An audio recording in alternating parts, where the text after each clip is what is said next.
What is going on, guys? I am Paul James here, and in today's video we're going to break down the top 3 places to land in Fortnite for beginners. Before we get into the video, I want to remind you to check out the description to see if you won our last giveaway of 1,000 V-Bucks that we did in the last video. We'll also be doing another giveaway of 1,000 V-Bucks for someone in this video too. All you need to do to participate in that giveaway is smash a like on this video, drop a comment, and let me know what your favorite gun is in Fortnite Battle Royale. And then make sure that you're subscribed with notifications turned on so that you get notified of the next video when I release it, because in the description of that video, just like I did in this one, I'll be announcing the winner of the giveaway. All right, guys, so let's hop on the computer and break down these top 3 places to land. All right, guys, so let's jump into the top 3 places to land as a beginner. Now, this is important because no one wants to jump into the game that they're just starting to learn how to play and die immediately. You want to make sure you're setting yourself up for success to get some guns, and then you can go in and kind of learn how to fight. So my first spot that I like to land as a beginner when I first started this game is Lucky Landing. Now, when you're deciding between one of these 3 spots, try and pick one that's kind of far away from the bus path. That way you can get yourself set up with some good loot, get yourself some guns, and from there you can kind of go and learn how to fight and all that stuff. So with Lucky Landing, I like to choose one of 2 spots to land, either that building on the left or the hill on the right. And it all just depends if I'm going to be the only one landing. That's kind of my main thing, especially if you're a beginner. So I can see that someone is going to land there. So I see there's a chest over here, which is why I decided to kind of evacuate and go over here. And I get myself a gun, but I have a shield as well, so I pop the shield, and I'm going to go over there and attempt to, take this guy out. And that's really what it's all about, guys, is trying to drop and not land with a bunch of people so that you can actually go and get yourself set up with a gun that you feel comfortable enough with to take another opponent out. You know, when you're more advanced at the game, you're going to be able to take people out with pretty much no matter what gun. But when you're just starting off, having a strong gun is important, and having, a decent setup to take someone out is good. So Lucky Landing is a great spot to find some okay loot. And what I usually do from this point, after I finish up at the tower and after I finish up this building, is I start to move into town. So I usually like to work my way up the hill, and I look into the town to see if there's anyone there. And I can see that there's been building over there, so I already know that I've got company there as well. So I like to scope out this little hill area just so that I'm not caught off guard, and I can kind of look and see who is where and what they're doing. There's a big tree in the center. It's knocked down already, but right in the center there, southwest at like 240-ish, there's a tree there, and a lot of times you can catch people knocking that tree down. So it appears, just kind of sitting here, that these people may have already evacuated. Most people head to Fatal Field. Actually, I just saw someone there, so I'm going to go in and try and take them out as well. So I end up getting into a little bit of a battle with this guy. He's kind of hiding, running back and forth and hiding.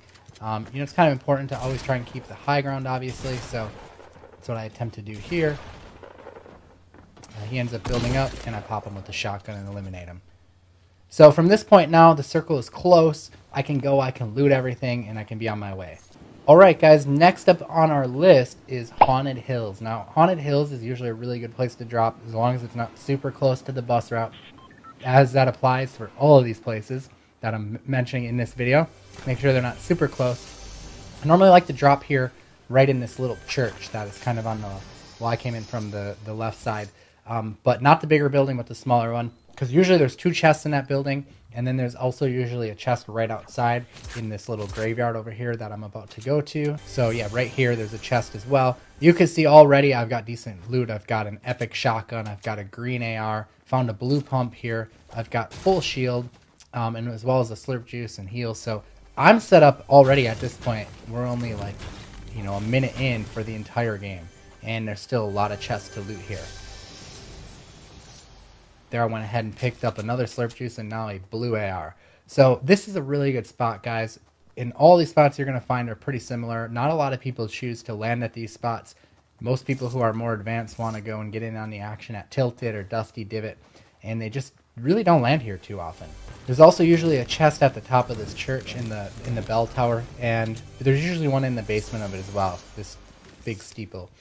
So be sure to check those 2 areas out as well.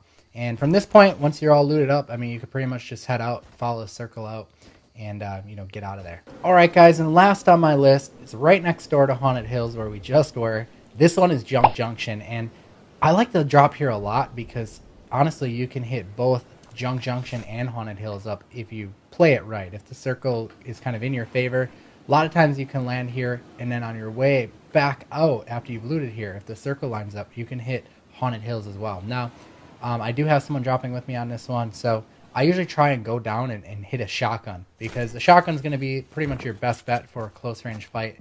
And on this one, the guy should have kept the high ground. He didn't. He dropped down. Maybe he didn't see me, but you can see there I got him with a one shot with the pump. His mistake, but worked out good for me. Anyways, there's lots of chests around here. There's one right to the right of me. There's one in this building. Actually, I think there's a couple in that building. But there's usually a chest over here underneath this thing too, so make sure you hit that. There can be one right up above this platform, right above me. There's not in this case, but there's usually one behind this wall too. And it's kind of like a little hidden compartment that not a lot of people know about, so make sure you break that down. That's the only way to get in, is to either break down from the ceiling or from the side wall and grab that chest. But yeah, guys, in a nutshell, that's Junction. After I finish up looting here, I usually head over to Haunted Hills and try and loot there as well. And you're in a pretty good setup then that way for the rest of the game. And if you're a beginner, this is a great way to kind of avoid people. I mean, not totally avoid them. Obviously, you're going to run into people, but avoid like a large crowd of people and avoid getting a messed up drop, because there's nothing worse than dropping into a match and then you don't get a gun and someone kills you right away before you can even get any weapons. Like, that just ruins your whole day. So yeah, guys, anyways, there you have it. That is today's video. If you liked it, don't forget to smash a like on it. Don't forget to subscribe, and we'll see you in the next video. I am Paul James. We'll see you next time.